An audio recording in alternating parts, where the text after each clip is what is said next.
Today, gagawa tayo ng trending na dalgona coffee.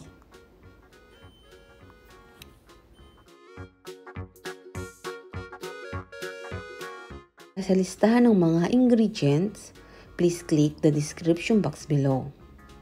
Itong mga ingredients na ating kakailanganin. Kailangan natin ng black instant coffee, brown sugar, pwede kayong gumamit din ng white sugar, fresh milk, or pwede din powder milk, tunawin lamang ito sa mainit na tubig at palamigin.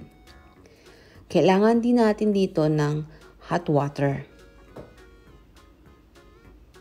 Sa isang mixing bowl, ilagay lamang ang instant black coffee at brown sugar.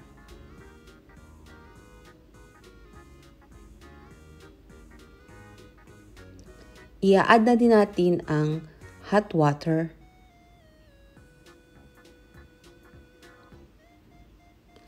And then, mix it hanggang matunaw ang coffee at brown sugar.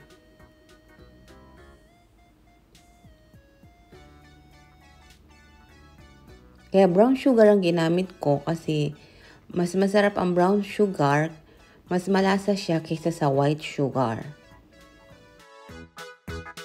Ngayon na-dissolve na ang coffee at brown sugar.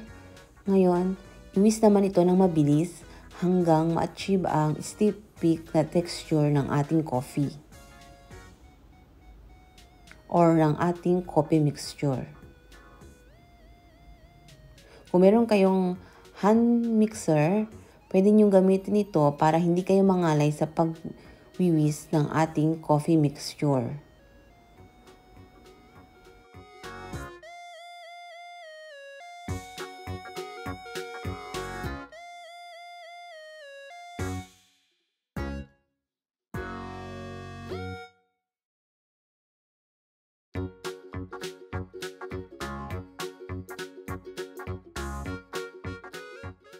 Kung mapapansin ninyo, nag-color brown na ang ating coffee mixture. Pero need pa natin itong iwis hanggang ma-achieve natin ng stiff peak. Ayan, ganito dapat ang ating texture ng ating coffee mixture. Pwede na natin itong iset aside.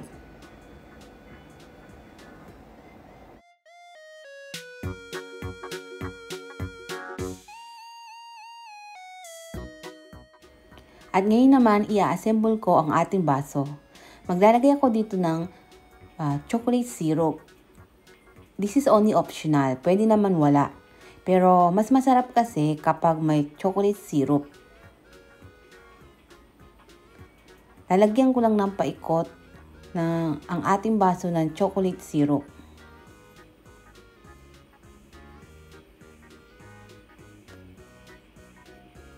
At pagkatapos, ilagay na ang ice. Nasa inyo na kung gaano karaming ice ang gusto nyong ilagay. And then, i-add na din ang fresh milk. Hindi dapat punuin ng fresh milk ang baso. Kasi maglalagay pa tayo ng coffee mixture sa ibabaw.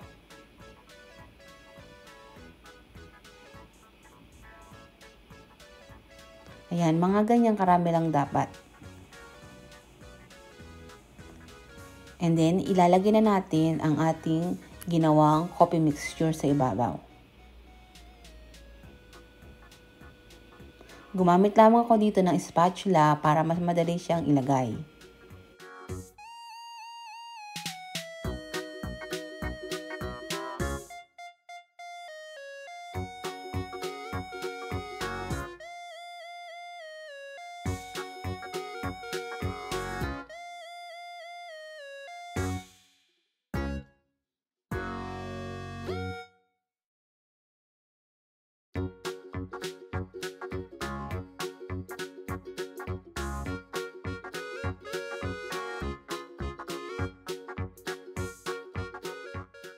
And then, maglalagay muli ako ng chocolate syrup sa ibabaw.